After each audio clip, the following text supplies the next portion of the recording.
লাল পাঞ্জাবি পরে শাকিব খানের বরবাদের রোমান্টিক সং দ্বিধা দেখতে বসলাম। চলুন আর বেশি কথাবার্তা না বলি, সরাসরি গানে চলে যাই। প্রীতম হাসানের গান বলে একটু নড়ে চড়ে বসতেই কিন্তু হচ্ছে।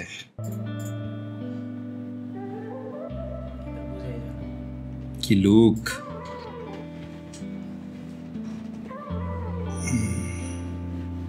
জানি না কি করে তুমি এসে হৃদয়ে খুলে দিলে সব জানালা, তোমারই উষ্ণ হাতে, তোমার পথে আমি দাঁড়িয়ে থাকি। একটু সময় করে কি নিয়ে যাবে আমাকে? কাটে সেই অপেক্ষায়, দরজা খোলা মনে, কোন সাগরে মন ডুবে যায়, তীরের দেখা পাবে কি হৃদয়? কখনো রোদ তুমি, কখনো যোজনা, তুমি ভালোবাসো নাকি তুমি ভালোবাসো না? কখনো বুঝি তোমায়, কখনো বুঝি না, তুমি ভালোবাসো নাকি তুমি ভালোবাসো না?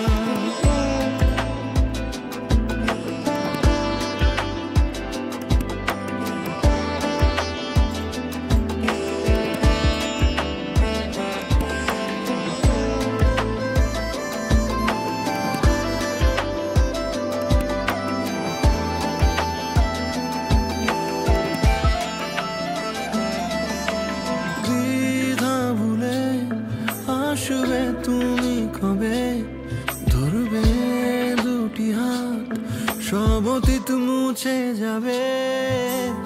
আশা নিয়ে বেঁচে রব দিন শেষে, সব সুখেরই ঠিকানা হবে আমাদের ঘরে। কাটে লজ্জার দিন অপেক্ষায়, দরজা খোলা মনে, কোন সাগরে মন ডুবে যায়, তীরের দেখা পাবে কি হৃদয়? কখনো রোদ তুমি, কখনো যোজনা, তুমি ভালোবাসো নাকি তুমি ভালোবাসো না? কখনো বুঝি তোমায়, কখনো বুঝি না, তুমি ভালোবাসো নাকি তুমি ভালোবাসো না?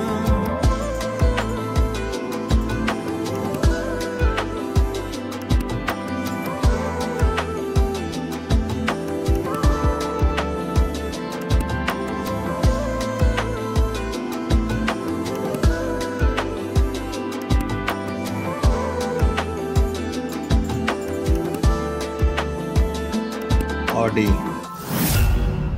ভাই, আসলে গান নিয়ে কথা কি বলবো, গান নিয়ে কথা বলার চেয়ে আমার মন চাচ্ছে যে আসলে সাকিব খানের লুক নিয়ে কথা বলি। মানে অসাধারণ একটা লুক দিছে। আচ্ছা, যে কোনো তরুণীর ওনাকে দেখলে এখন এই মুহূর্তে হার্টবিট বেড়ে যাবে, আমি শিওর। একেবারে মানে চমৎকার লাগছিল ওনাকে দেখতে। ওনার যে স্টাইলিংটা ছিল, ওনার স্টাইলিং এ যারা ছিলেন তাদেরকে অবশ্যই একটু এক্সট্রা ভাবে এখানে প্রশংসা করতেই হবে। চমৎকার স্টাইলিং ছিল। চোখের মধ্যে যেই লেন্সটা পরানো হয়েছিল, লেন্সের পরে যে লুকটা, মানে সাকিব খান তার এক্সপ্রেশন দিয়েছেন অসাধারণ। এটা তো উনি তো সাকিব খান, উনি তো মেগাস্টার, ওনার নিয়ে কথা বললাম না, বাট স্টাইলিংটা যারা করেছেন সেই আপনাদের একদম 10 আউট অফ 10 একটা কাজ হয়েছে। ফ্যাশন ডিজাইনারের কথা আমি বলতেই মানে দ্বিধা রাখবো না। ওনার মানে পোশাক আশাক সবকিছু খুব সুন্দর লাগছিল। গোলাপি রঙের একটা ঢিলে ঢালা শার্টের সাথে আবার ঢিলে ঢালা একটা প্যান্ট, ব্যাগি জিন্স মেবি।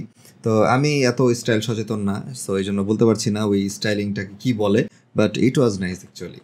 আর সুন্দর একটা টিউন ছিল, মানে রোমান্টিক গানের যে একটা টিউন থাকে হালকা হালকা করে মনে ধরে, ওই রকমই একটা টিউন। গানের কথাগুলোও ঠিকঠাক ছিল। প্রীতম হাসানের মিউজিক অলওয়েজ গুড, এবং এবার উনি চেষ্টা করেছেন খুব চমৎকার একটা গান আমাদের উপহার দিতে। শাকিব খান আর প্রীতম হাসানের এই জুটি এবার কোপায় দিচ্ছে। যেমন মাত্র 6 মিনিট হয়েছে, আমি যদি একটা রিলোড দিই গানটার, মানে প্রীতম হাসানের চ্যানেল থেকে আপলোড করা হয়েছে, আমি জাস্ট একটা রিলোড দিই, 6 মিনিটে 2000 ভিউ হয়েছে, 3.3K, মানে 3,500-এর কাছাকাছি লাইক পড়ে গেছে অলরেডি। লাইক এখন চিন্তা করেন যে 3,500 লাইক পড়লো আর ভিউ হয়েছে অলমোস্ট 2,000-এর মতো, এটা কীভাবে সম্ভব? তার মানে ওই ইউটিউব অ্যালগরিদমে এখনো ভিউটা জেনারেটই করতে পারতেছে না, জাস্ট আপাতত লাইকটাই ছেড়ে দিল আর কি, লাইকটা সরাসরি আসে, একদম রিয়েল টাইম কাজ করে। মানে এবার বুঝতে পারছেন শাকিব খানের পাওয়ারটা কি, সাথে আবার প্রীতম হাসানের সাথে মেলবন্ধন, ইট ওয়াজ নাইস। ইধিকা পালকে দেখতে পাশের বাড়ির কিশোরী একটা মেয়ের মতো লাগছিল, যাকে প্রথম দেখায় প্রেমে পড়ে যান আমাদের শাকিব খান, অবশ্যই কোকেন খেতে খেতে। যাই হোক, এটা সিনটাও আসলে মানে বাংলাদেশের কোথায় সম্ভব জানি না, বাট খুব বেশি টাকা হলে তো অবশ্যই সম্ভব। যেমন আমাদের বিভিন্ন গ্রুপ আছে, গ্রুপের চেয়ারম্যানদের ছেলেরা কিন্তু হরহামেশা এগুলো করে থাকে। বাট হ্যাঁ, মনে হচ্ছে যে একটা অফিসের একটা নিম্ন মধ্যবিত্ত পরিবার থেকে উঠে আসা একটা মেয়ের চরিত্রে দেখা যেতে পারে আমাদের ইধিকা পলকে, এবং উনি একটা অফিসে নিশ্চয়ই কোনো ক্যারানি চাকরি করছেন বা ইন্টারনেট চাকরি করছেন, সেখান থেকে পরিচয় হয়ে গিয়েছে বা সেখানেই দেখা হয়ে গিয়েছিল তার সাথে সাকিব খানের, দ্য মেগা স্টারের। সেখান থেকে সাকিব খান ওনাকে গিফট দিচ্ছেন একের পর এক, অফিসের বস থেকে গিফট নেওয়া কিন্তু ঠিক না। এদিকে বল, প্রথমে আপনি মোবাইল নিলেন, তারপরে একটা বাড়ি নিলেন, তারপরে দেখলাম BMW গাড়ি, এদেরকে কিন্তু আমরা স্বর্ণঘোতক বলে থাকি। আপনারা যারা ভিডিওটা দেখছেন তারা অবশ্যই ভিডিওটাতে এখন একটা করে লাইক দিয়ে দিবেন, এবং চাইলে আপনারা লাভও করে ফেলতে পারেন।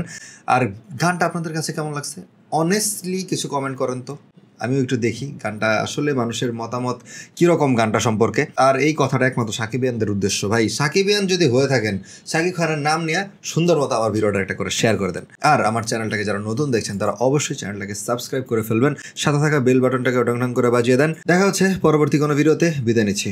আমি চিনাইম চৌধুরী, আস্তালা।